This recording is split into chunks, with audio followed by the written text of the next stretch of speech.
Lorsque nous perdons le droit d'être différents, nous perdons ipso facto le droit d'être libre. Bonjour.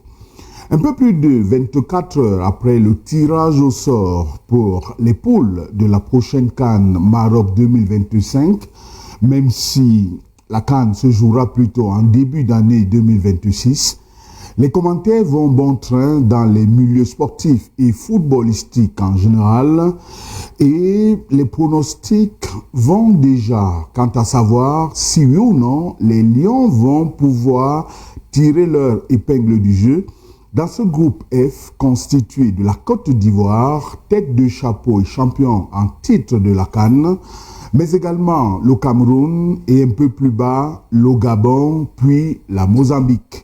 Si la Côte d'Ivoire va favori, sachant que ce pays est dans une meilleure posture du classement FIFA, on s'interroge sur le Cameroun. Bien évidemment, si on revenait quelques années avant, on aurait pu penser que ce sera chose faite et que ce sera une simple formalité à remplir. Mais ces derniers temps, les Lions indomptables du Cameroun ne rassurent pas toujours. D'ailleurs, l'équation la plus difficile sera celle de la Côte d'Ivoire, même si on peut imaginer que le Gabon et le Mozambique seront plus prenables. Mais va-t-il pour cela que les Lions retrouvent la sérénité et que le offensif soit à l'ordre du jour? Du coup, nous nous interrogeons car le football, vous le savez, déchaîne les passions. Tirage au sort de la CAN Maroc 2025, quelles sont exactement les chances des Lions indomptables du Cameroun? Ce sera le sujet principal de cette édition de Les Églisiens sur BNews One. Et nous avons pour l'occasion convié des personnes qui peuvent parler du football ex cathedra. Ils ont un lien direct, ces experts, avec le football. Magnusson Jean-Paul Akono, de son vrai nom, est médaillé d'or aux Jeux Olympiques à Sydney en 2000. C'est pratiquement le trophée le plus glorieux des Lions indomptables depuis la nuit des temps. Un autre qui a chaussé les crapons pour jouer dans les Lions indomptables s'appelle Pelé, c'est son petit nom. Mabouan Kesak Emmanuel, c'est son nom. Il est ancien Lions indomptable du Cameroun et il a connu un passage comme entraîneur. Il pourra avoir les clés de compréhension des chances des Lions indomptables du Cameroun. Son petit nom, Pelé, pourquoi? Parce qu'il jouait comme Arantes, plutôt Donacimento, voilà, il jouait comme Pelé. Pelé dans ce plateau, Mabouan Kesak Emmanuel, bonjour. Je vous prends un mot, vous dites que vous passez vos journées avec Ernest Obama. Mais je sais que vous avez pied à terre, vous avez pied à terre à Tinga. On vous regarde comment? Parce que je crois que là-bas, il est depuis quelque temps persona non grata. Non, mais moi je suis en vacances, mais je vais vous dire quelque chose. Ernest, nous le connaissons même avant qu'il ne commence d'être journaliste. Ouais. Et quand il était à l'université, c'est un passionné de foot. Et je l'ai vu commencer les émissions avec rien du tout. C'est-à-dire que nous sommes à 2 minutes du plateau, à 1 minute du plateau. J'arrive, il va mettre le micro, il va chercher le maquilleur et il a même failli me maquiller 2 ou 3 fois. C'est un JRI alors. Voilà, donc je l'ai vu commencer et je suis fier de la personne qu'il est devenu. Mais maintenant, c'est un journaliste, il a le droit de s'exprimer, de dire ce qu'il voit, ce qu'il pense. Mais maintenant, et je pense que j'ai passé beaucoup de temps avec lui et Benjamin, nous sommes amis, nous travaillons, mais il y a aussi en dehors du travail, il y a notre vie, celle du quotidien. Je connais la famille, on se respecte. Et depuis plus de 20 ans qu'on se connaît, c'est le respect mutuel, c'est la famille, c'est les amis. Bon, maintenant, les opinions, il a le droit de dire ce qu'il pense. Comme moi, quand je viens dans un plateau, je dois dire aux auditeurs ma vision et partager avec eux. On ne vous étiquette pas. Non, parfois il y en a qui ne sont pas d'accord. Moi j'ai été interpellé quand on me dit, pourquoi tu dis que les Lions indomptables n'ont peur de perdre. On n'a pas peur, aucune équipe ne doit, les équipes doivent avoir peur des Lions indomptables. Je dis, mais si vous êtes Tunisien et Algérien, vous aimeriez rencontrer le Cameroun qui vous a toujours éliminé. Vraiment. Vous aimeriez rencontrer la Côte d'Ivoire. Nous avons toujours éliminé la Côte d'Ivoire dans les grands matchs. Et si vous êtes Marocain, est-ce que vous aimeriez rencontrer le Cameroun? Mais mettez-vous à leur place là-bas. Donc, la personne m'a dit, ah oui, c'est parce que Marc Brice est entraîneur. Pourquoi tu ne disais pas ça quand Rigobertson était là? Mais Rigobertson, c'est mon coéquipier d'abord, avant tout, comme il est l'ami d'Ernest. Et nous l'avons défendu sur ce plateau largement quand il a voulu signer, quand il était en Centrafrique. Je pense que l'émission Églisienne a fait toute une émission sur lui. Mais maintenant, ça ne veut pas dire que le coach qui est venu là maintenant, c'est les Lions Indomptables. Ils sont tous des passages. Moi, je reste Lions Indomptables à vie. Je dois les supporter. Mais ça ne veut pas dire qu'on ne critique pas les Lions. Très bien. Ils ont fait un parcours 100% correct. Oui. C'est-à-dire ils ont gagné tous les matchs, ils n'ont pas eu de défaite. Si vous montez dans un plateau, dites que cette équipe qui a été qualifiée avec un match d'avance, c'est-à-dire avant la fin des éliminatoires, si vous ne les félicitez pas, vous ne les encouragez pas, je pense qu'il vaut mieux ne même pas venir sur un plateau supporter le football parce que parfois quand c'est bon, il faut dire que c'est bon. Ils sont en train de travailler, ils sont en train de traverser les Lions et on les encourager à continuer de gagner. Ce n'est pas moi, ancien Lion camerounais, qui va prêcher dans le découragement. Mauvais, on dit que c'est mauvais. Très bien. Hugo a fait du bon boulot, mais il y a aussi eu cet entraîneur qui est venu. Si Marc Brice même ne gagnait pas les matchs, ça devait être pire, je devais parler, mais alors, quand il gagne pas, je fais ma bouche. Mabouang, ce n'est pas une interview. Peu avant la sortie, tant que relais sur les réseaux sociaux, Ernest Obama, c'est un sujet contre ceux qui appellent André Onana, Kassongo et bien d'autres choses. Il disait ceux qui lui jettent les pots de banane ne savent pas que c'est sur le Cameroun qu'ils le font et que jamais de par le monde on a vu ça, que ce soit les compatriotes qui s'attaquent autant à leurs compatriotes. Est-ce que vous partagez cet avis? Et je suis bien tenté de savoir quelle est la nature de vos relations avec André Onana. La nature, c'est la même que que les joueurs de Lions Indomptables. J'ai posté bien Zambangui hier, mais Onana, moi, j'ai une relation particulière avec lui. Vous êtes amis? Mais j'ai su son père. Est-ce que c'est papa aussi parce que il a commencé. Donc vous êtes à la fois proche de Eto'o et proche de Onana. Mais je parle avec Roger, mais là je parle avec Monsieur Eto'o, non? Ah, d'accord. Donc je ne suis pas de ceux que si Samuel a des problèmes avec Onana, je veux mieux être dedans. Il me respecte pour mes positions. Onana, c'est un footballeur camerounais, mais avant d'être footballeur camerounais, je connais la famille. J'étais le manager de son grand frère qui m'a présenté Onana quand il était au Barça. Je le suis. Je ne peux pas vous dire que je l'ai tous les jours, mais je sais qu'il nous suit même en ce moment et il va nous suivre toujours et que je ne peux pas entrer dans une bagarre qui ne me concerne pas. Je ne sais même pas s'il y a bagarre. Je disais toujours qu'un jour ils vont se mettre ensemble. Personne n'aurait su que M. pouvait reparler avec M. Samuel Eto'o. Ceux qui sont rentrés dans ça, sont rentrés dans ça. Donc, c'est des footballeurs. Je sais qu'ils vont se remettre un jour ensemble et ils vont se rapprocher un jour. Mais je ne peux pas dire que je vois Onana, je traverse.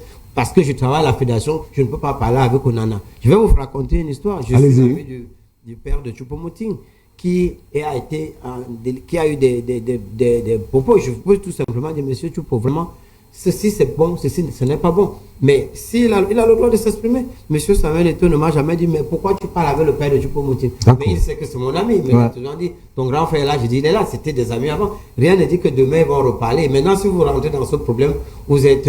et vous pouvez... Et je félicite Onana. Laissons l'histoire du village, laissons du soir qu'il est proche de monsieur Obama.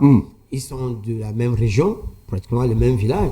Ils peuvent même avoir des désaccords. Mais même si monsieur Obama a des problèmes avec Nana, il a le droit de dire la vérité en journaliste. Les gens qui insultent Nana le font très mal, c'est pour la nation, ce n'est même pas lui. Nana est de passage dans les Lions Indomptables.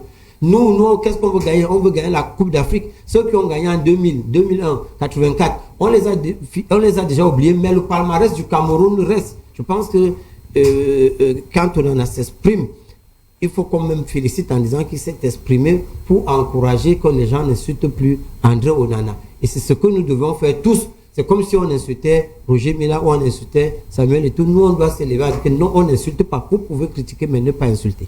Mais c'est une précision qui en vaut la peine. Je vous dis, il y a 2-3 jours, j'étais dans un pays où le football est aussi adulé comme au Cameroun. C'est-à-dire, je parle du Maroc.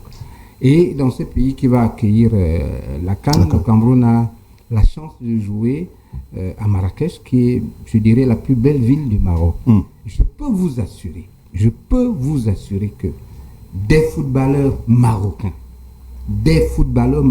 on n'en dit pas du mal. Vous voyez, dans les magasins, on vend les maillots de Hakim, de Tessie, partout. Et ils adorent les footballeurs. On n'en dit pas du mal. Jamais. Les Camerounais devraient aller prendre des cours là-bas. Au Cameroun, c'est totalement le contraire. Parce que quand vous dites que je suis un fervent partisan de Samuel Eto'o. Je suis fier de l'être. Vous vous êtes déjà rencontré quand même? Jamais je n'ai vu Eto'o en dehors du stade, en dehors de la télévision. Je ne connais pas meilleur avocat de Samuel Eto'o que vous. Je n'ai pas besoin de le rencontrer, mais je vais dire que quand vous avez la chance d'avoir quelqu'un de ce niveau, il faut le protéger. Le vénérer aussi? Non, mais je dis pas vénérer, j'ai dit il faut le protéger. Le Cameroun est l'un des rares pays où on ne protège pas ses valeurs, ses talents. Je vais vous parler un tout petit peu de... Avant de parler de ça, on doit le déifier aussi? Non. D'accord. Je vais dire qu'il faut le protéger. Fabriquer un Samuel Eto'o, ce n'est pas tous les ans, ce n'est pas tous les siècles. Quand vous avez la chance d'en fabriquer, il faut protéger. Vous savez pourquoi il faut protéger? Dites-le nous. Parce que à partir du moment où Samuel Eto'o, sur les stades, est une référence, beaucoup de jeunes Camerounais ont envie d'être cette référence. C'est ça. Ça crée la saine émulation. Lorsqu'il sort des stades, on lui met les bâtons dans les roues, les pots de banane par-ci, par-là, on dit n'importe quoi de lui. Le politique s'en mêle, lui met les bâtons dans les roues. J'ai dit, je m'insurge.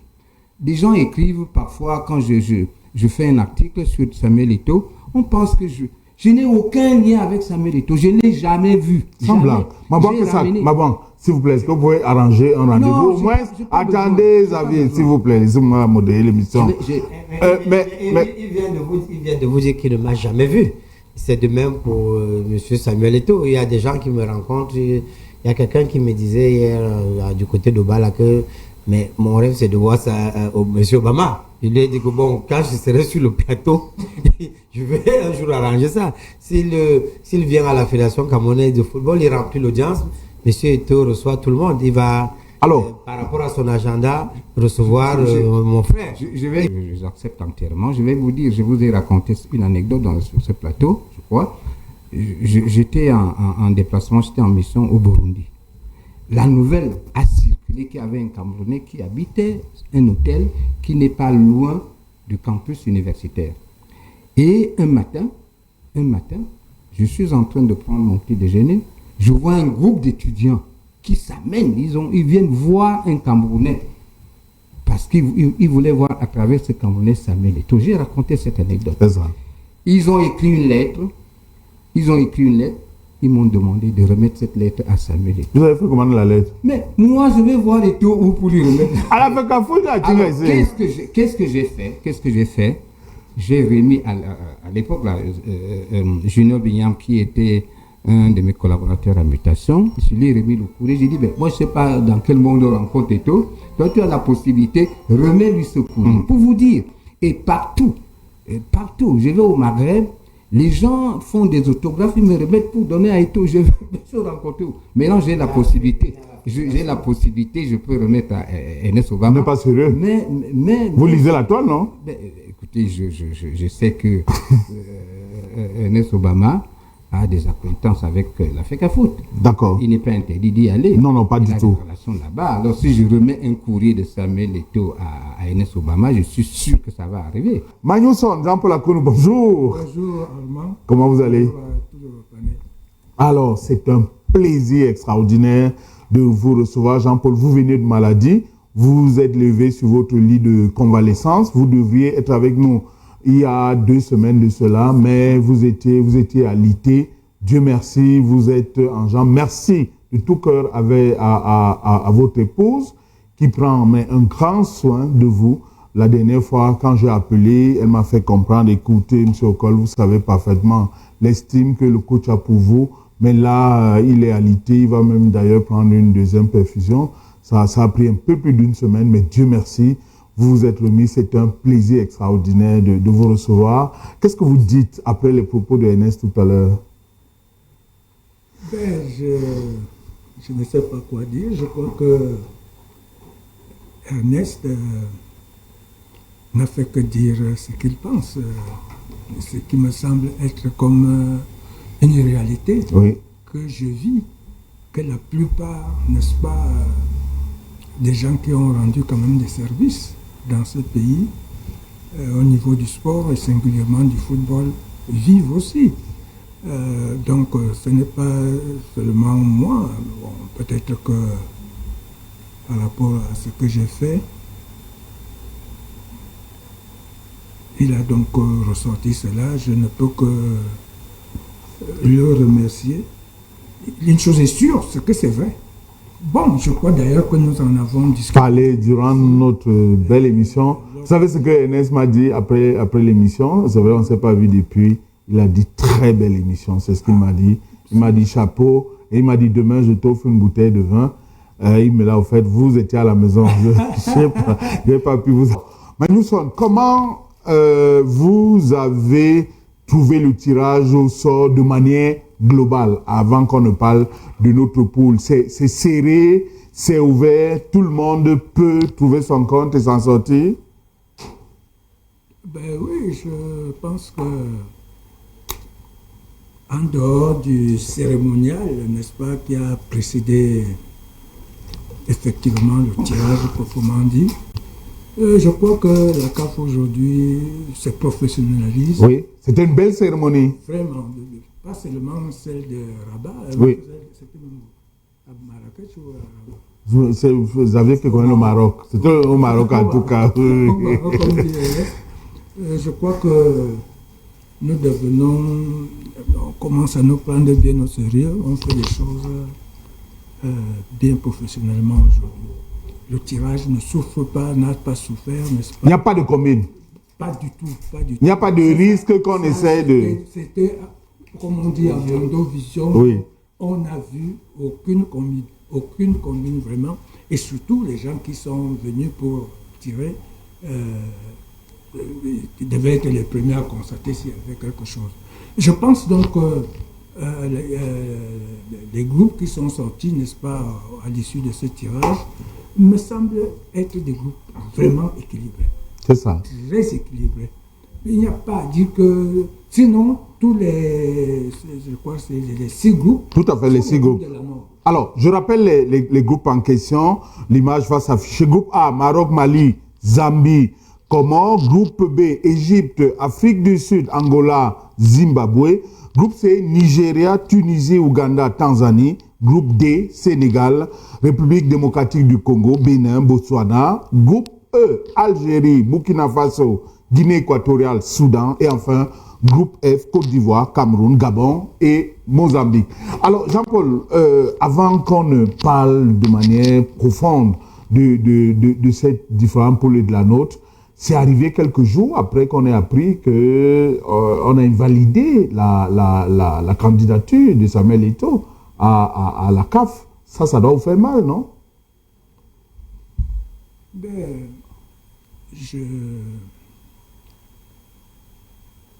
je crois qu'il fallait s'y attendre, hein, à partir de ce qui précédait un peu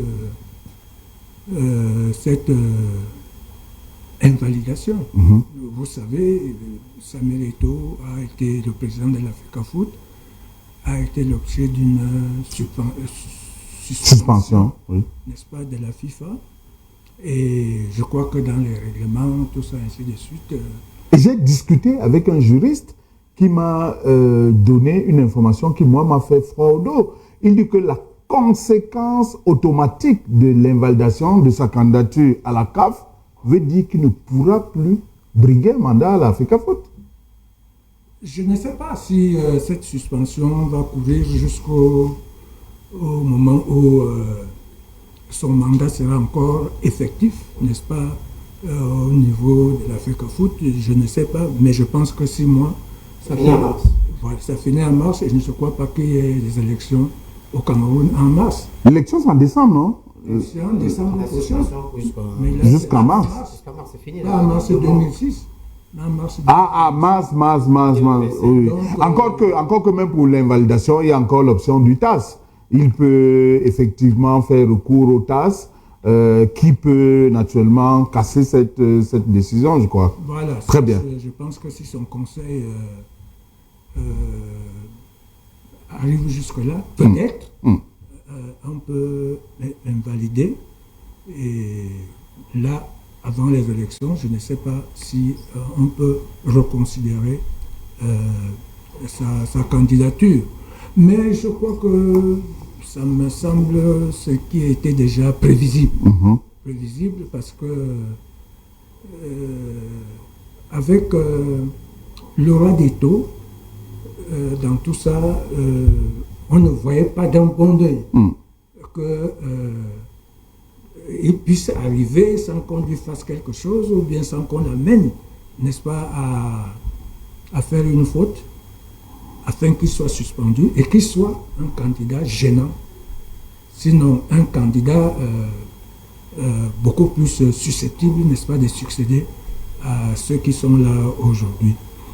Donc c'est tout ça, je crois que tout ça réuni, vous savez, c'est de la haute politique, comme on dit, la réelle politique. La mafia. La mafia footballistique. La politique mafieuse. Oui. On cherche une petite faille comme ça, n'est-ce pas, pour te coller, n'est-ce pas, un truc, puis c'est terminé. Souhaitons qu'on n'en arrivera pas là. Alors, Jean-Paul Akono, si on a encore en souvenir la piètre performance des Lions indomptables face à la Côte d'Ivoire lors de la dernière CAN, est-ce que ce tirage au sort nous est... non, le Cameroun a joué contre le Sénégal, pas contre la Côte d'Ivoire. Mais je veux dire les performances des deux équipes. Côte d'Ivoire, d'un côté, qui est parti de loin, mais qui est allé conquérir le trophée.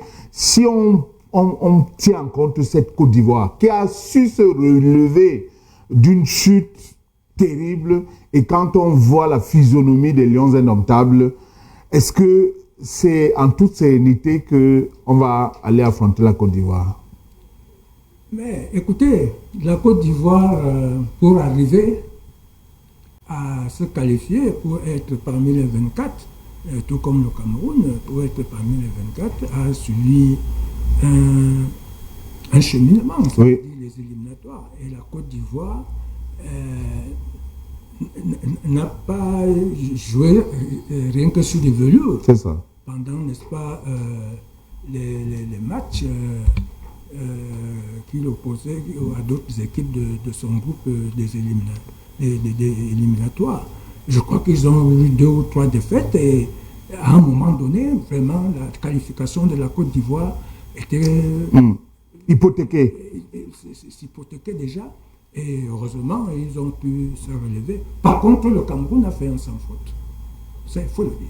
Le Cameroun a fait un sans faute, qu'on le veuille ou pas. Nous n'avons pas, je crois que... nous étions d'ailleurs, je crois, le deuxième à être qualifié, je crois, à deux journées de la fin. De la fin des qualificatifs. Voilà. Donc, mais les deux équipes sont qualifiées et se retrouvent dans la même poule. Moi, je crois plutôt que c'est un peu la rivalité, n'est-ce pas, qui a toujours existé entre la Côte d'Ivoire et le Cameroun, sur tous les plans. Sur le plan politique, sur le plan, je ne sais pas moi, économique, sur... Internet même, Facebook, oui, musical. De la vie. Oui. Et cela date des présidents Ahidjo et... Houphouët-Boigny, Félix. Qui était... cette rivalité, cette concurrence, n'est-ce pas, qui a toujours été saine, mais qui a fait que les deux pays, n'est-ce pas, essaient de progresser pour ne pas accepter l'hégémonie ou la domination de l'autre, n'est-ce pas, sur l'autre, sur le plan économique, sur le plan politique, culturel, et surtout footballistique, sportif et surtout footballistique. Donc aujourd'hui, c'est pour cela que l'on semble croire que c'est la poule de la mort, oui. C'est ceci, c'est là. Mais non, quand on voit d'autres poules, je crois que vous allez les tout à fait. Tout à l'heure. Vous avez le Maroc qui est avec le Mali et avec la Zambie. Chacun a déjà eu à gagner au moins une fois la Coupe du Monde. C'est ça. La Coupe d'Afrique, oui. Quand tu prends le groupe de l'Égypte, il y a l'Égypte et puis... L'Afrique du Sud, l'Angola et le Zimbabwe. Chacun a déjà eu à gagner au moins une fois la CAN. Tu prends tous les 6 groupes, vous verrez toujours que c'est pour cela que je parle de groupes très équilibrés. Tout à fait. Et où tout le monde peut tirer son épingle. Y compris le Gabon et la Mozambique. Même le Congo. Mais écoutez, à la dernière CAN, il me semble que l'Égypte et la Tunisie, le Ghana et tout ça, sont sortis. au premier tour. Tout à fait, c'est exact. Le Cameroun a failli aussi sortir au premier tour. C'était un accouchement par césarienne. Sinon, s'il y avait encore un accouchement plus difficile, c'était par là. Mais on a vu, on s'est arrêté en 8e de finale.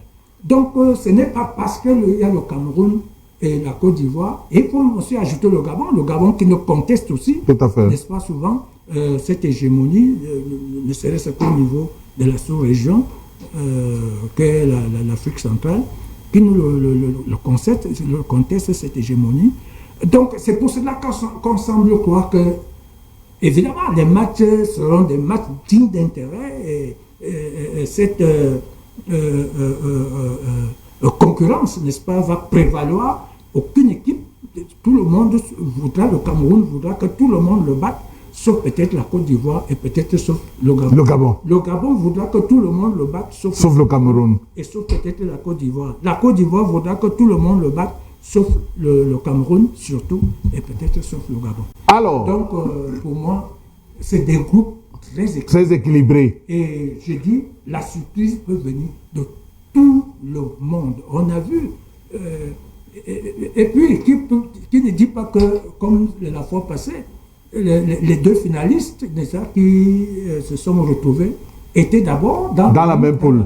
Qui ne dit pas que le Cameroun et la Côte d'Ivoire seront à la finale au Maroc, là. Mais bien sûr. Le Maroc voudra prendre ça. Ça va. Alors, dans la poule F... L'Égypte a bien raté sa Coupe d'Afrique. Exact.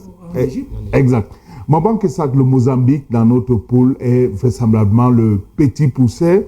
Mais on sait que ces derniers temps, le Cameroun a maille à partir avec les équipes considérées comme les petites équipes. Avec la Côte d'Ivoire, ça va se jouer. Espérons que ce sera de notre côté. Quels sont les éléments fondamentaux qu'il faudra avoir pour faire une bonne entame de cette CAN à travers cette poule? Déjà, pour faire une bonne CAN, il faut que la sérénité revienne au sein des Lions Indomptables, qu'il règne un esprit de groupe, parce que nous avons en ce moment un peu dans les clubs européens des meilleurs joueurs. Quand on parle de Mbemo, on parle de Zambo Anguissa, on parle de Andronana, on parle de Baleba. Donc donc, déjà, une équipe qui est constituée de 11 joueurs, vous avez déjà 4 ou 5 qui jouent titulaires dans des clubs pas mal en Europe. Donc, maintenant, on a un an de la compétition. C'est vrai que les équipes ne vont pas trop changer. Par équipe, peut-être 2-3 titulaires. Maintenant, quand je parlais de la sérénité du groupe et que la fédération et le ministère des Sports travaillent ensemble pour pouvoir arriver à une bonne préparation comme on l'avait fait en 2017, parce que cette équipe ressemble beaucoup à celle de 2017. C'est une nouvelle génération, parce que même si on a Aboubakar un peu vieillissant, qu'on a les Choupo-Moting, on a 3-4 joueurs qui dépassent les 32 ans, nous avons les capacités physiques et techniques de pouvoir aller très loin dans cette compétition à partir de gardien de but, défense, milieu du terrain, et nous avons la capacité de gagner cette Coupe du Monde. Maintenant, je parle de la préparation en elle-même, de ce que tout le monde se calme et qu'on regarde dans la même direction. On vient de faire un sans faute, comme le coach l'a dit tout à l'heure, et nous l'avons fait aussi en 2017, où nous avons un match d'avance avant de se qualifier. Donc, je pense que regarder la Côte d'Ivoire aujourd'hui comme notre adversaire principal, je ne pense pas, parce que l'équipe de la Côte d'Ivoire qui a gagné n'est même pratiquement plus la même, parce qu'ils ont eu c'est quand même l'équipe de Adingra. Oui, et on a bien vu lors de la dernière CAN que nous avions une défense très poreuse. Oui, mais vous avez vu la Côte d'Ivoire contre la Centrafrique, vous avez vu que la Côte d'Ivoire, pour se qualifier, n'a pas été facile. Et puis ils seront la bête à battre. Oui, oui. Et donc, comme champion en titre. Voilà, généralement le champion en titre sort au premier tour. Mais là encore pour eux c'est difficile parce qu'ils jouent quand même contre deux équipes de l'Afrique centrale qui ne vont pas se laisser faire. Donc je pense que la crainte est du côté de la Côte d'Ivoire parce que dans les championnats majeurs, dans les matchs des matchs à haut risque, le Cameroun a toujours été non seulement les meilleurs, mais même aujourd'hui psychologiquement, la Côte d'Ivoire respecte, il y a même peur du Cameroun, si je peux aller jusqu'à dire cela, que la Côte d'Ivoire. Mais sur le plan technique, quand vous comparez les coachs Emes Faye et Marc Brice, vous dites qu'il peut avoir un sérieux corps à corps sur le plan de la technicité? Moi je ne peux pas trop parler des coachs parce que c'est des équipes qui ont des joueurs professionnels à 90%. D'accord. Donc, parfois, vous pouvez avoir un coach faible et s'il est quelqu'un de gérable, les joueurs professionnels, je pense que ça se passe dans toutes les équipes, les joueurs les plus accompagnent le coach, facilitent le travail du coach. Donc, à ce niveau-là, je dis bien sérénité dans le groupe, faire en sorte que le coach aussi se sente à l'aise. Faye aujourd'hui bénéficie du groupe soudé. Je dis bien soudé après le départ du coach principal. Toute la Côte d'Ivoire, institutions comme footballeurs, se sont mis derrière le coach Faye, surtout que c'est un enfant du village et aujourd'hui on a vu le résultat. De même pour le Cameroun aujourd'hui, nous avons l'impression que tous les joueurs sont derrière le coach, ce qui a produit ce résultat. Mais je dis on peut encore améliorer cette équipe du Cameroun qui n'est pas totalement une équipe bonne à 100%. Il y a beaucoup de choses à améliorer pour pouvoir, parce que pour gagner une CAN, il faut battre les meilleurs. C'est ça. Le Cameroun a gagné la CAN en 2017 en battant l'Égypte, le Ghana, le Sénégal et deux autres grands pays, parce que et le pays organisateur, le Gabon. On ne parle pas pour jouer seulement contre la Côte d'Ivoire, mais il faut s'attendre à rencontrer le Maroc, l'Égypte et les autres pays pour gagner la Coupe du Monde et je pense la Coupe d'Afrique. Et je pense que nous avons les joueurs qu'il faut. Nous avons des anciens, nous avons les jeunes, mais maintenant il faut ce groupe soudé pour pouvoir gagner cette Coupe d'Afrique. Alors, Xavier Messier, je voudrais venir à vous. Je voudrais que vous commentiez ce texte. Le texte, c'est une réaction que Marc Brice a eue lors d'une interview à RFI. Je prie la réalisation d'afficher le texte. Alors, c'est fait. Je vais vous permettre de lire. Marc Brice dit ceci sur RFI au sujet de la crise BINSEF et CAFOOT. Oui, je dois être honnête, ce n'est pas constructif de travailler plus longtemps comme ça. Ça absorbe beaucoup d'énergie pour moi et les autres coachs et la sélection. Cela doit changer. Encore une fois, on joue pour le pays. Nous ne sommes pas Camerounais, mais nous voulons coûte que coûte gagner. Alors, il faut que tout le monde soit derrière. Je connais ce pays. C'est un peuple très passionnant, très enthousiaste. Maintenant, il faut arrêter avec ces conneries parce que ça m'énerve beaucoup. Ça, c'est Marc Brice. Qu'est-ce que vous lui dites ce matin à Marc Brice? Ben, c'est un flamand qui parle. Et il parle flamand, c'est-à-dire on essaie de traduire le fond de sa pensée. Là, c'est à RFI, c'était en français. Ben, je dis que c'est un flamand qui parle en français. C'est-à-dire sa pensée est flamande. Il essaye de mettre les mots français pour se faire bien entendre. Mais je vais dire que, en réalisant ses propos, il veut remuer la polémique. Il ne peut pas à la fois demander qu'on se taise et puis utiliser des mots comme ça. C'est pour ça que je dis que c'est un flamand qui parle. Donc, les Camerounais ont besoin de sérénité.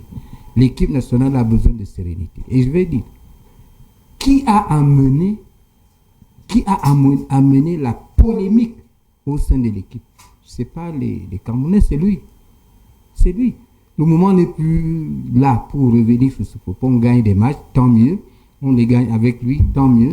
Donc, il faudrait que, s'il parle en flamand, qu'il se fasse traduire sa pensée flamande par un français ou un francophone pour mieux se faire comprendre. Mais c'est comment on en est arrivé à ce qu'un étranger, fût-il entraîneur des Lions indomptables, puisse à chacune de ses sorties être aussi arrogant, méprisant. Mais je suis en train de le dire. Qui a créé la polémique? C'est lui qui est venu avec la polémique. C'est lui.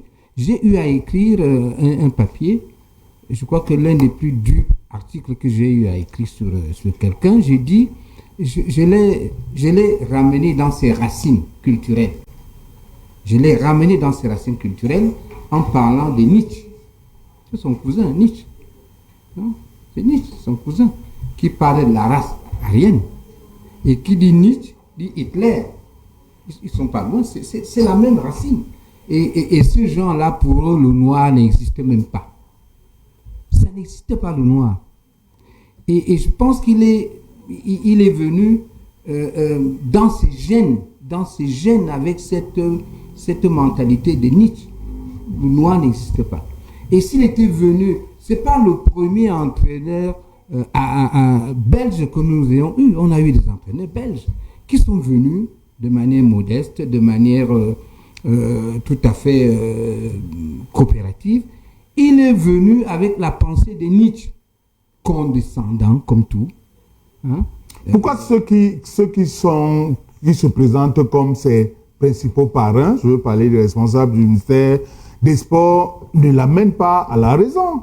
Mais vous savez, nous avons dit ici une chose, il faut ajouter une deuxième. Qu'est-ce que nous avons dit? La politique, la logique du jardinier. Il faut ajouter à cette logique du jardinier une autre logique. Diviser les gens. Diviser les gens. Parce que c'est une... J'ai mal à le dire, mais c'est une réalité. C'est une doctrine machiavélique. Diviser les gens. Parce que si on n'avait pas cette deuxième logique dans notre mental, dans notre manière de vivre, on n'aurait pas ce que nous avons aujourd'hui à l'équipe nationale. Parce qu'en fait, chacun essaierait de rester dans son couloir, sachant ce qu'il a à faire, sans pouvoir traverser l'autre côté, et que l'ensemble des actions fasse une synergie. Alors, lorsque vous voyez qu'à chaque fois que la FECAFOOT, à travers son président, a essayé de poser des actes en restant dans son couloir, il a eu des travers. Et ces travers, ceux qui permettent ces travers, ils font tout pour ne pas siffler la fin du jeu. C'est une logique politique. Très bien. Qui consiste à... diviser pour mieux régner. Là où il y a l'harmonie, il faut absolument y mettre les pieds. Parce qu'en fait, une brouille sociale, culturelle, tout ce que vous voulez, est limitée dans le temps. Est limitée dans le temps, mais ça permet à ceux qui organisent de rester tranquilles. C'est ça. On leur colle la paix pendant un bon bout de temps. Et ça, regardez ce qui se passe dans l'ensemble du mouvement sportif au Cameroun. On le sait. On crée des textes à dessein. On fait des textes à dessein, on dit appliquer. Sachant qu'en appliquant, on n'arrivera jamais à un consensus. Et nous autres observateurs, la seule capacité que nous avons, c'est de dénoncer cela. Mais ce qui devrait amener, vous savez, dans des pays, je me permets de le dire, normaux, lorsque vous avez un journaliste qui a une plume sportive, écrit un papier, le lendemain, les hommes politiques s'alignent. Tout à fait. Il est observateur. Oui. Écrivez n'importe quel article dans ce pays avec des preuves à l'appui. On s'en fout. On s'en fout. Mais pourtant, vous dites des réalités. Il y a des journalistes ici qui n'ont pas de parti pris, qui sont neutres, qui ne prennent des décisions, qui ne font des chutes de leur éditoriaux que sur des faits. Et vous n'avez pas un seul élément pour apporter la contradiction à ce qu'ils disent. Les hommes politiques devraient prendre ça et puis lire, essayer, parce que c'est pas parce qu'on est non politique qu'on a la science infuse. Hein. Que non. Non. Alors, il faut avoir l'humilité d'écouter les gens. Très bien. Aller vers les sportifs qui sont là, de leur poser des questions doucement. Comme ça, en catimini, qu'est-ce qu'on peut faire de cette situation? Vous les écoutez. Allez lire les éditoriaux de la presse sportive. Qu'est-ce qu'on peut faire? C'est cet ensemble-là. Or, les hommes politiques de chez nous sont tellement obtus, imbus d'une science qu'ils n'ont pas. Ils n'ont pas cette science-là, mais ils se croient omniprésents. Ils se croient tout permis, tout simplement parce qu'une décision quelconque leur a permis d'être là. Très bien. Avant de donner la parole à Ernest Obama, au chroniqueur sportif, Je voudrais demander à Jean-Paul Akono, dans sa posture de coach, et peut-être à Mouabouan Kessack, de réagir à cet élément d'une sortie de Marc Brice après ce tirage au sort. Écoutez, parce que c'est très court l'extrait. Histoire contre deux pays, alors je suis au courant de ça, mais on n'a pas peur, de rien, on n'a pas peur de Eto'o, on n'a pas peur de Côte d'Ivoire non plus. Alors la seule chose, on doit la concentration est de nous-mêmes et de pas de l'adversaire. Très bien. Jean-Paul Akono, le tirage au sort vient à peine de passer. On prépare une compétition aussi importante comme celle-là. Est-ce que c'est la posture dans laquelle doit être un entraîneur? Dans sa réaction, là? Oui. Ben, je crois qu'il n'a fait que répondre aux questions qu'on lui a posées, à savoir quel est son état d'esprit par rapport au groupe dans lequel se trouve le Cameroun, avec la Côte d'Ivoire, champion d'Afrique en titre. Mais pourquoi donc on n'a pas peur d'Eto'o? Eto'o n'est pas dans le classement, là, dans le tirage au sort. D'où vient-il qu'il va dire qu'il n'a pas peur d'Eto'o, là?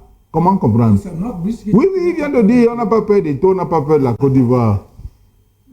Vous voulez qu'on repasse l'extrait? Oui, parce que d'accord, on repasse l'extrait et vous avez... Vous dites qu'il a dit qu'on n'a pas peur. Vous allez écouter, mettons l'extrait, voici l'extrait. Histoire contre deux pays, alors je suis au courant de ça, mais on n'a pas peur, de rien, on n'a pas peur de Eto'o, on n'a pas peur de Côte d'Ivoire non plus. Alors la seule chose, on doit la concentration est de nous-mêmes et de pas de l'adversaire. Je crois que je ne comprends pas là où il voulait en arriver en disant que il n'a pas peur d'Eto'o. Je vous ai dit, c'est le flamand. C'est le flamand. De la Côte d'Ivoire ou du Gabon ou Comme si Eto'o était adversaire. Comme si Eto'o était... Vraiment, peut-être que c'était un lapsus, il voulait dire certainement la Côte d'Ivoire. Bon, je ne sais pas. Bon, comme tu sais, on dit c'est un match entre la belle famille et puis tout ça, ainsi de suite. Bon, est-ce que il voulait faire allusion à ça, qu'ils n'ont pas peur de la belle famille ou bien... Bon, mais là, je ne comprends vraiment pas ce qu'il voulait dire. Mais pour quelqu'un qui a un peu de jugeote quand même, c'est comme si Eto'o était un adversaire. Vraiment. Coach Mouabouan. S'il s'est retrouvé dans la Côte d'Ivoire ou bien dans le Gabon ou bien dans le Mozambique. Le Mozambique, bon. Je ne comprends pas. Peut-être que vous êtes un journaliste, il faut peut-être puiser, n'est-ce pas, pour savoir ce qu'il avait vraiment dans sa pensée, ce qu'il avait envie de dire. Mais ce que moi je veux dire, c'est que je crois que ces problèmes se résoudront quand Marc Brice comprendra que son employeur direct, c'est pas le ministère. Je dis son employeur direct. C'est pas le ministère. C'est pas la présidence de la République. C'est la fédération. C'est la fédération. Parce que si la fédération n'avait pas voulu de lui, il ne serait pas là. Ah, c'était le cas, hein? La fédération n'a jamais voulu de lui. Non. Il y a eu un gentleman agreement. Si la fédération n'avait pas voulu de lui, il ne serait pas là. Ça, c'est clair. C'est une concession que le président de la fédération a faite. Et je dis, en dehors même de ça, il doit... Je ne sais pas si c'est lui, il dépend beaucoup plus du ministère des Sports du Royaume de Belgique que de la fédération belge de football. Moi, je ne sais pas. Donc, quand il va comprendre, je ne dis pas qu'il n'a rien à voir avec la tutelle. La tutelle, c'est la tutelle. Même la fédération est sous une tutelle. Donc, quand il va donc comprendre que son employeur le plus direct, c'est pas tout ce monde-là, c'est la fédération. Et je crois que le président de la fédération, vraiment, on l'a vu, a fait beaucoup d'efforts pour l'amener à comprendre cela. Il n'était pas contre le fait que, bon, qu'il soit beaucoup plus du côté du ministère, tout ça, ainsi de suite, mais qu'il sache que celui qui l'emploie directement, ses bureaux se retrouvent à l'Africa Foot. Très bien. Allez-y, Jean-Paul. Pour la préparation, je crois que ce qui nous a beaucoup un peu ennuyé depuis notre succès en 2017, ça m'a semblé un peu... on a dormi sur nos lauriers. Une sorte d'orgueil même. Ok. On n'a pas préparé les victoires de demain. Voilà. Nous n'avons pas su que la victoire qu'on vient d'avoir aujourd'hui amène à préparer encore d'autres. Les victoires de demain. Et faire comme si on n'a rien gagné aujourd'hui. Je pense que, comme je vois la configuration, la structure de l'encadrement technique d'un pays comme le Sénégal, et même parfois la Côte d'Ivoire, et le Ghana dans une certaine mesure, oui. Comme les pays de l'Afrique du Maghreb, oui. Voilà, l'Égypte. Je crois qu'en dehors du staff technique, en dehors du staff administratif, il faut créer un autre petit staff, n'est-ce pas, qui encadre, oui. Qui conseille et l'encadrement technique mais en implémentation, et les joueurs pour les amener vraiment à être en osmose. À être en osmose et surtout à être dans la dynamique de la compétition. Tout à fait, à être des conquérants. Être conquérant, savoir que dans une compétition d'une telle envergure que la CAN, il n'y a pas de petites équipes. Sinon, ils ont été qualifiés comme vous dans la compétition. Tout à fait. Ça veut dire qu'ils sont en jambes. Prendre quelqu'un qui venait boucher les trous. Ils se sont qualifiés. Je vous ai dit tout à l'heure qu'il y a le Ghana qui n'a pas pu être qualifié. Et c'est à cause justement de ces équipes qu'on croit petites équipes. Or, à partir du moment où ils éliminent une équipe comme le Ghana et participent à une CAN au même titre que le Cameroun, qui croit, comme le Maroc, comme l'Égypte, comme le Sénégal, qui croient être les mastodontes de cette compétition, à partir du moment où des pays comme la République centrafricaine d'ailleurs, qui a fait sensation récemment. Mais on sait que c'est les mêmes qui gagnent. Comme le Mozambique et tout ça, qu'on les néglige, je crois que c'est ça qui nous dérange un peu. Très bien. Alors, je vous reviens. Je voulais donc dire qu'il faut créer, n'est-ce pas, un cadre de sérénité. Peut-être de 5 joueurs, 6 anciens joueurs et entraîneurs pour venir, comme je l'ai dit, faire au Sénégal, la Côte d'Ivoire, les pays du Maghreb, n'est-ce pas, pour encadrer ce que je peux dire, pour être leur conseil, vraiment, et de l'encadrement technique. Et surtout, pour jouer un rôle très psychologique au niveau des joueurs. Alors, commençons la lecture de nos chances. Avant de redonner la parole aux techniciens, je m'adresse aux chroniqueurs sportifs. Jean-Paul Akono nous situait tout à l'heure en 2017, Ernest Obama. Très peu sont ceux qui vendaient cher la peau des Lions indomptables en 2017.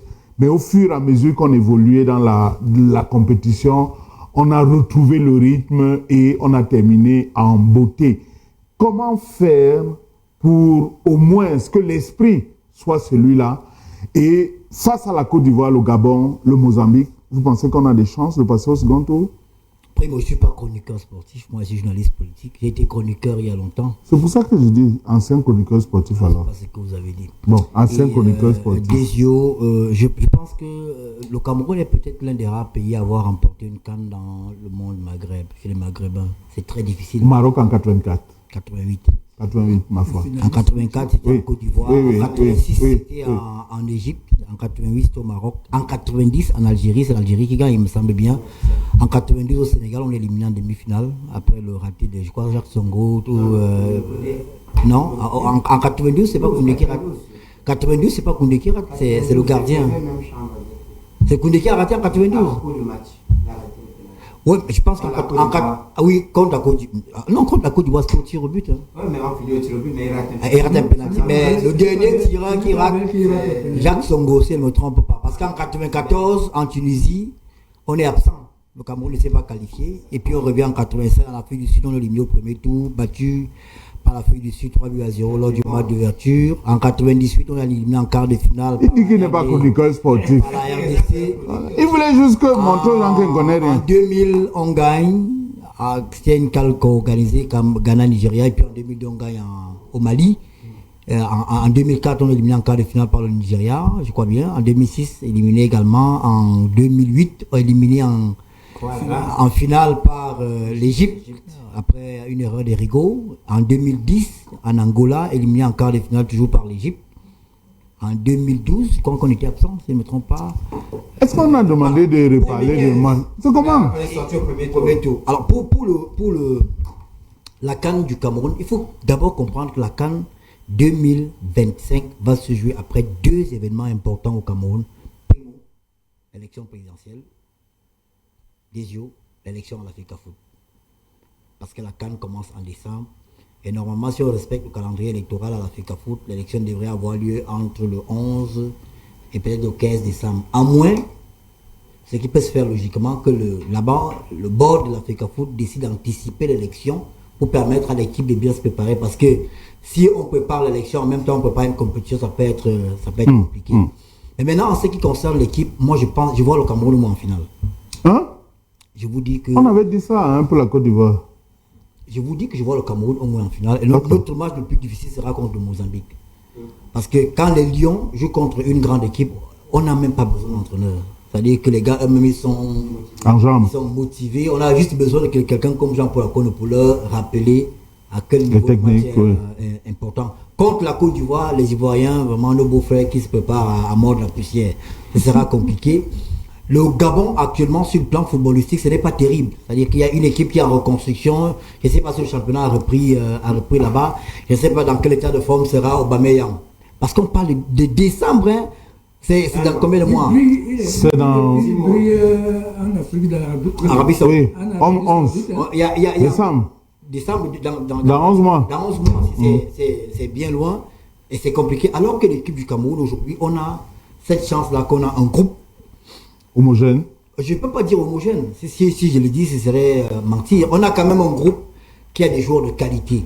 On a Zambouanguissa qui fait une très belle saison. Je pense qu'il a été désigné à plusieurs reprises homme du match. Mais sauf qu'en décembre, on sera dans une autre saison. Hein. C'est ça. C'est pas la même saison. Oui. On a Zambouanguissa qui est bien. On a André. On a le jeune Baleba. Et je pense que l'année prochaine, à cette période-là, Baleba sera déjà peut-être, ça c'est ce que je lui souhaite, soit au Real de Madrid, soit à Chelsea, soit à Manchester. Aboubakar Vincent aura pris sa retraite. Dans un grand club. On a Brian Bemo. Il y a Liverpool qui tourne toujours autour de lui. Il y a Chelsea. Donc on a des joueurs qui auront franchi un palier à cette période-là. Donc on aura une équipe qui est plus compétitive. Et merci, c'est le Coca qui s'est versé sur la table. Merci à Xavier. Donc je pense que le Cameroun a toutes ses chances d'aller le plus loin possible. Et je rappelle, je n'ai pas eu le temps de regarder combien d'équipes d'Afrique noire ont pu gagner une compétition dans le Maghreb. Mais le Cameroun l'a fait en 88, en battant le Maroc en demi-finale et en battant le Nigeria en finale 1-0, but d'Emmanuel Koundé, penalty, si je ne me trompe pas. C'est bien ça? C'était Emmanuel Koundé, non? Oui, c'était Koundé, non? J'avais vu le match. Contre Emmanuel Koundé, contre le Nigeria de Paradis Samuel et de Peter Rufai. Donc, pour cette année, tout ce qu'il y a, ce sont les préalables. Il y a des... Je ne peux pas en dire plus. Si je fais un commentaire, là, ça va encore aller dans tous les sens. Tout ce qu'il y a, ce sont les préalables. Tous les préalables sont réunis. Et je pense que les préalables seront réunis parce que on aura un président de la République nouvellement réélu. Je présume Paul Biya. Mon frère, si vous avez fini l'analyse, on va donner la parole à d'autres personnes. Moi, je ne peux pas comprendre. Non, vraiment. Donc, ça veut dire que si tout est OK, on a toutes les chances de faire une bonne compétition à la CAN au Maroc. Moi, je vois une finale Cameroun-Maroc. À mon avis, je n'ai pas encore regardé l'arbre pour voir quelles sont les possibilités. Parce que le Maroc a gagné une seule CAN il y a bien longtemps. Et le royaume chérifien a mis beaucoup d'argent dans le foot. Beaucoup d'argent. Il y a 5 CAN de football féminin, je crois U15 ou U17, qui vont se jouer au Maroc pendant 5 années de manière consécutive. Et quand vous voyez le rythme des binationaux marocains qui reviennent pour jouer pour le Maroc, ils ont le même entraîneur qui était à la CAN à la Coupe du Monde au Qatar. Ils ont été demi-finalistes à la Coupe du Monde. Le Maroc est hyper préparé et je pense que ceux qui vont à la CAN, et surtout que, je ne sais pas si ceux qui ont été déjà au Maroc pour suivre un match du Maroc, moi j'étais, mon premier voyage au Maroc, je crois que c'était en 2008, l'éliminatoire des Jeux Olympiques. C'était au stade des Moulins, je crois que c'est Moulay, quoi. Ils ont un stade là qui a 60 000 places. C'est quand on vous dit que le stade tremble à Morocco, le stade tremble vraiment avant le match. Donc le Maroc sera difficile à écarter, mais la force du Cameroun, cette force-là que les gens pour la nous transmettent de génération en génération, ils ont su transmettre cette force-là à Roger Mila. Roger Mila a transmis à Samuel Eto'o, Samuel Eto'o a transmis à Boubacar Vincent, et aujourd'hui c'est la force-là qu'André Onana, les Baliba incarnent. Je vous dis que si tous les préalables, il y a tout est arrangé avant, le Cameroun sera au moins en finale. Vivement que les dieux du football vous entendent. Avant les techniciens Xavier Messé, on a quand même vu des équipes qui préparent les victoires de demain. La Côte d'Ivoire l'a fait, le Sénégal l'a fait, le Nigeria à une époque l'a fait. Mais on a le sentiment qu'au Cameroun, après certaines épopées, début des années 80, début des années 90, début des années 2000, effectivement, là on avait une véritable ossature qui nous permettait d'aller à une compétition comme celle-là en toute sérénité. Xavier, mais c'est dans l'environnement justement, parce que vous ne voulez pas que je vous pose des questions sur le plan technique, comment les acteurs peuvent trouver une passerelle pour créer une sérénité autour? Vous savez bien que si vous me posez des questions techniques, je ne vous donnerai pas ma cola. Et puis, je serai privé. Mais non, je crois que vous avez dit quelque chose tout à l'heure je pense que c'est Ernest Obama qui l'a dit. Quand vous avez dans l'entourage sportif parlant du football, des monuments comme Jean-Paul Akono, je pense que même si on a un sélectionneur têtu comme c'est le cas de Marc Brice, il faut lui imposer que Jean-Paul soit là et qu'il l'écoute. Qu'il écoute. Même s'il ne l'écoute pas, les joueurs peuvent avoir, ne serait-ce qu'en le regardant, avoir un mental de fer. Parce qu'il y a là la transition à laquelle vous faites allusion, ça présente des gens pour la commune. On a déjà cette chance-là d'avoir des éléments qui ont une crédibilité et qui ont des références comme Mabouan Kessa qui est là. Je pense que ce que moi j'appellerais le noyau pensant, les joueurs, ça ne doit pas être de l'équipe nationale, ça ne doit pas être une pléthore des gens, mais ça devrait être des gens, chacun dans son compartiment, qui apportent un plus.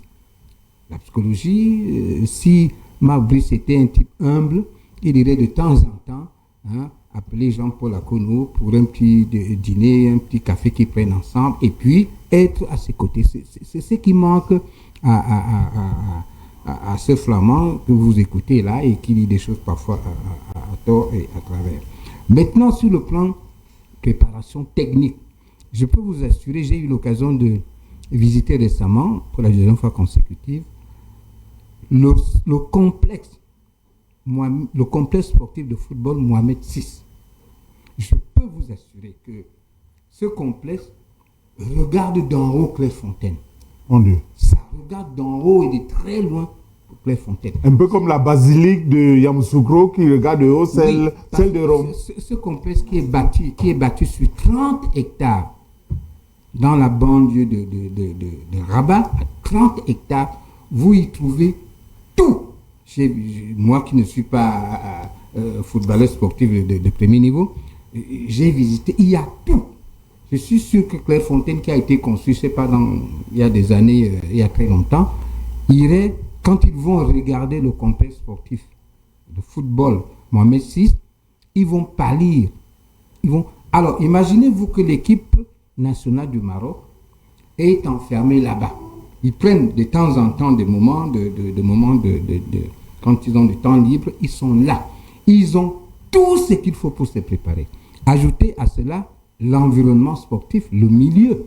Le football est au Maroc une deuxième religion. C'est ça. c'est une véritable religion. Je disais tout à l'heure, quand on a commencé cette émission, que les footballeurs marocains sont des petits dieux. C'est ça.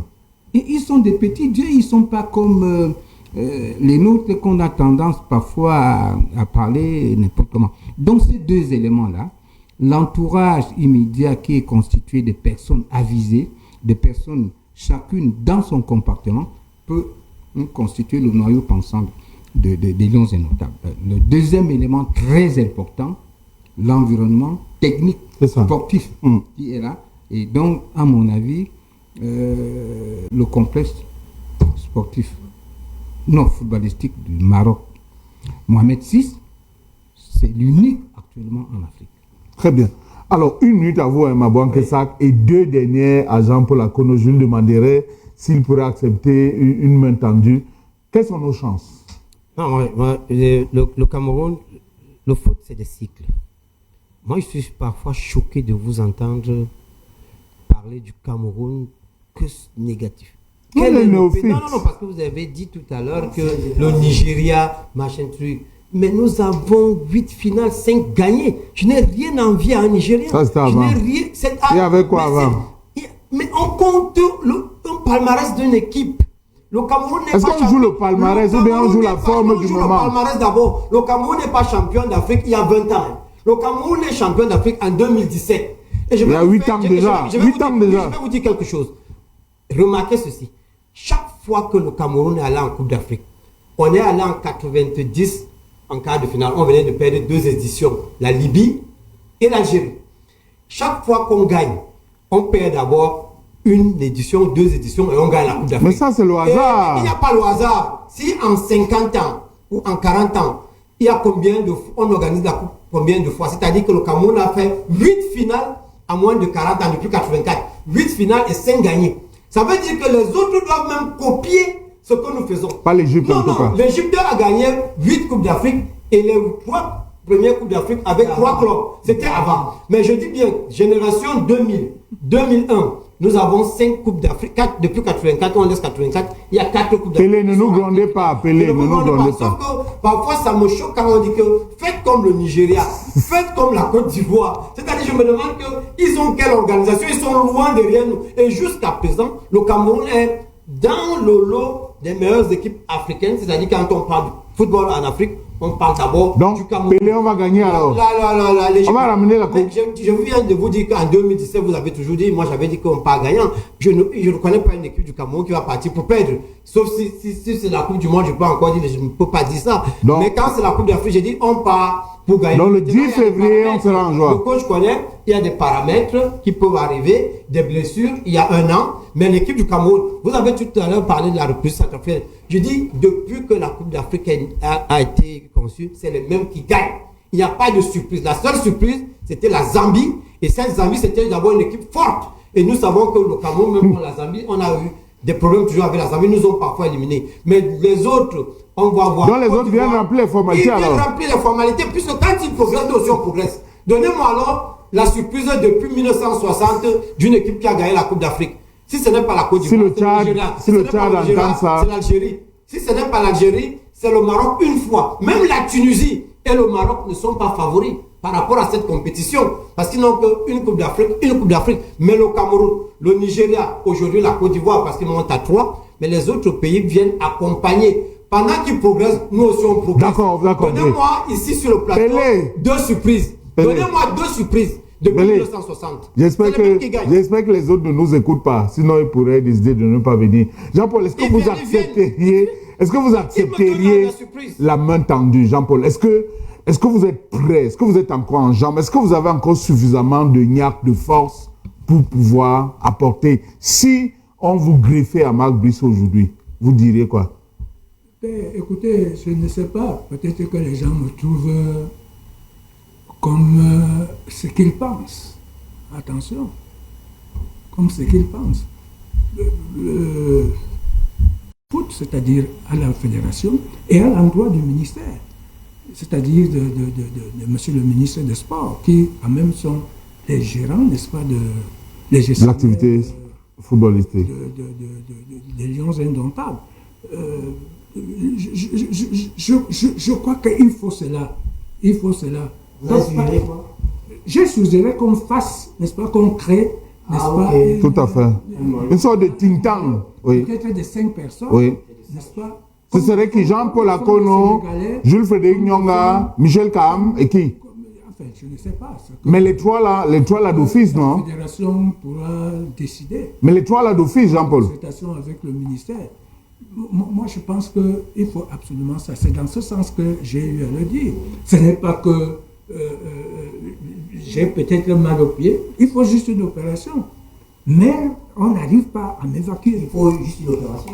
Juste une opération. Ce n'est pas possible. Pour changer la prothèse. Et ils estiment. Je ne sais pas. Mais je ne crois pas que ça peut dépasser tout un État. Non, pas du tout. Ça ne peut pas passer une fédération. Encore que oui, mettez le micro, Ernest. Allez-y, Ernest. Non, mais allez-y, c'est important. La question là, ça va créer la polémique. Non, mais c'est... Non, on n'arrive pas. Jean-Paul, ça veut dire. J'ai déjà touché pratiquement tout ce que je viens de dire, tout ce que je viens de citer là. Le président de l'Africa Foot, le ministre des Sports. J'ai touché le président de l'Africa Foot, la fédération. J'ai touché certains membres du gouvernement, tout ça ainsi de suite. Bon. Mais le président de l'Africa Foot vous a quand même déjà soutenu quand vous étiez malade. Mais bien sûr, mais il a dit plusieurs fois. Oui. Donc Jean-Paul, les problèmes que vous avez, il ne peut pas continuer à le faire. Ça veut dire que les problèmes de mobilité que vous avez sont du fait d'une opération que vous n'avez pas faite. Tout simplement. Qui doit justement être fait pour remplacer cette prothèse. Oh mon Dieu. C'est juste ça.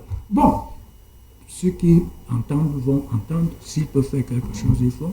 Mais de là à vouloir dire que... Mais ils le doivent, c'est une obligation, Jean-Paul. Excusez-moi de faire ce plaidoyer. Jean-Paul, on a évacué des personnes dans ce pays qui n'ont pas apporté ce que vous avez apporté. Laissez-moi le dire avec même colère. Rien ne peut justifier ces évacuations sanitaires de personnalités de la République qui, oui, ont apporté pour le pays, mais Jean-Paul Akono, les passions, Jean-Paul, les gens se levaient à minuit, 2 heures du matin pour regarder Sydney. Et il n'y a pas que Sydney dans votre vie. Si le coach Jean-Paul Akono a peut-être un montant, on peut organiser une sorte de fundraise. C'est vrai.